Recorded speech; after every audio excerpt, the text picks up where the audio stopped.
Surah Hujurat, go read Surah Hujurat. While we remember the initial ayat of Surah Hujurat, La tarfa'u aswatakum fawqa sawti an-nabi, don't raise your voice above the voice of Rasulullah. What does it say later on?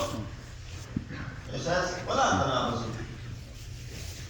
Don't call or don't associate attributes and false things to people.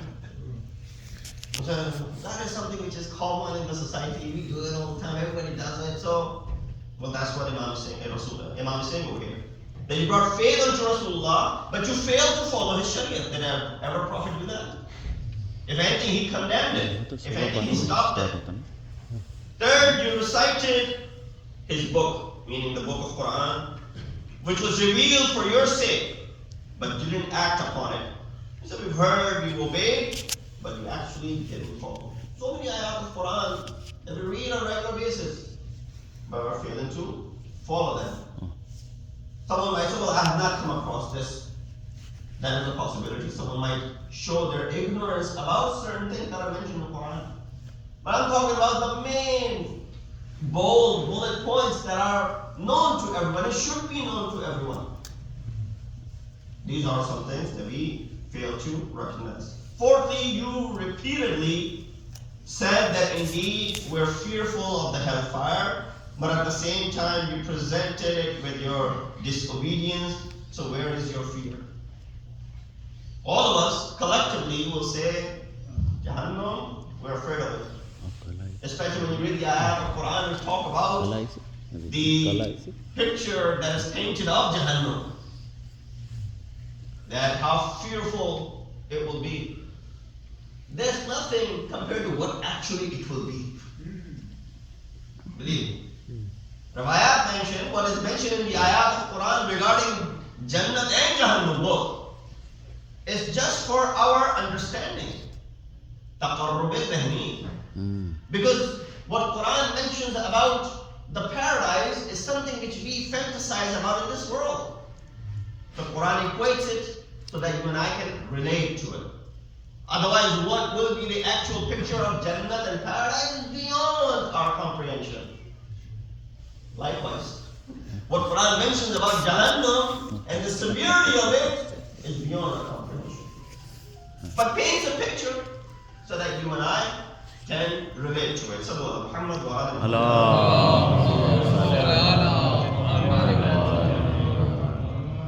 He said, indeed, we desired the paradise, but at the same time you performed acts which took you away from it. Number 6, indeed you consumed the favors of your Rabb, but you didn't thank him for it. These are basic things that we've talked about many times. How many favors of Allah? How many of the favors of Allah will you deny? So we're not denying the favors of Allah. Alhamdulillah, Allah gave me kasrat awlad, kasrat mal, my health, my other thing, my parents, my teachers, all of these are ni'mat. Alhamdulillah for all that. But then sometimes we are ungrateful to many of these abilities God has bestowed upon us. God has bestowed many skills to us. We either squander those skills, we don't use them properly. And those favors. This tongue is a favor of Allah subhanahu wa ta'ala. These eyes are favors of Allah subhanahu wa ta'ala. This heart and the skill of communication is a favor of Allah subhanahu wa ta'ala. We can use that to reconcile, but what do we use it for? To go ahead and cause separation between people. We can use it for Islah of the Ummah, but what do we use it for? Destruction of the Ummah. We can use our abilities and our tongues and our communication skills to bring people together. But what are we good at? Dividing. So he said you use the favors of Allah subhanahu wa ta'ala, but you didn't properly say thank you. Does not mean saying Alhamdulillah, Allah gave me this. No. One of the manifestations and misdaq of thanking the favor of Allah is properly utilizing that favor. Using this tongue properly, using these ears properly, using these eyes properly. That's thanking Him. Not saying, oh, Alhamdulillah, Allah gave me this tongue. Alhamdulillah, Allah gave me this. Allah gave me this, Allah gave me this. Alhamdulillah. That's the first step. The second is properly utilizing those favors.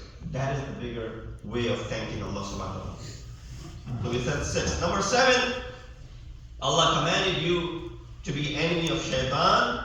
He said shaitan is indeed your open enemy. Treat him as an enemy. You have been his enemy without words, and you have been his friend without dissent. Allah told you to stay away from shaitan. You went right back at that place where shaitan can lead you. And so easy. Shaitan has his ways and calling us to work. But guess what? This very shaitan on the day of judgment will be saying what? I didn't mislead you. So then who else? You were the one who misled us. فَلَا تَلُومُونِي لُومُوا أَنفُسَكُمْ. Don't blame me. Blame your own selves. Blame your own souls. لُومُوا أَنفُسَكُمْ. I just called you. Well, Allah was also calling you. So 2 people are calling you. One is calling you to go from this door, the other one is saying go from this door. You're going to listen to one of the 2. Whichever one you listen to, you can't blame, oh, that person called me from that door, that's why I went from there. So, blame yourself. You took that door, why didn't you take this one? Right? This is where you and I will be held accountable for making that conscious choice that we have. We chose made the wrong choice in this regard.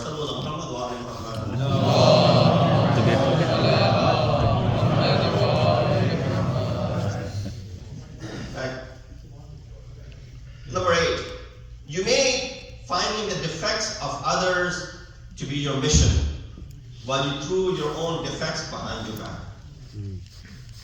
How easy it is for us to find defects in others. Look at someone, oh, that person lies a lot. That person speaks, that person does this a lot. Or don't be friends with this person does this or that. So quickly we can form our opinion about so and so. Quickly. Yet we have lived for 30, 40, 50, 60 years, we will not say the same things about ourselves. Not because we don't recognize ourselves. We do well recognize ourselves. If we don't recognize ourselves, then who else will recognize us? But we are ignoring our own recognition of self. Because everybody loves themselves. Who wants to show themselves to be what? Bad in front of someone. So while we're so good at studying people, in a matter of an hour, 1 घंटे में समझ में आ गया ये बंदा क्या है. 1 घंटे कितने पानी में है. Right? So quickly you are able to form an opinion about how good or bad that person is in an hour.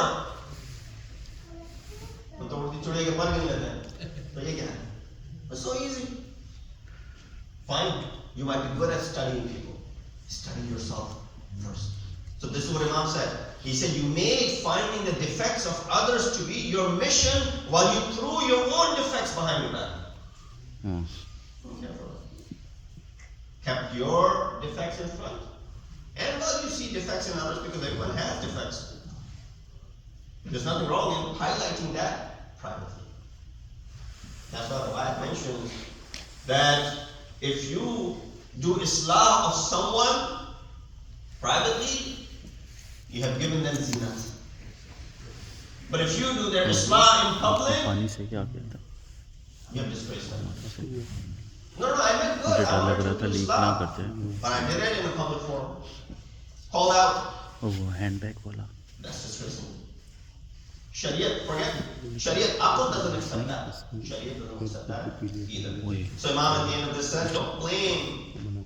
Imam at the end of this said, don't blame others for all the blame lies with you.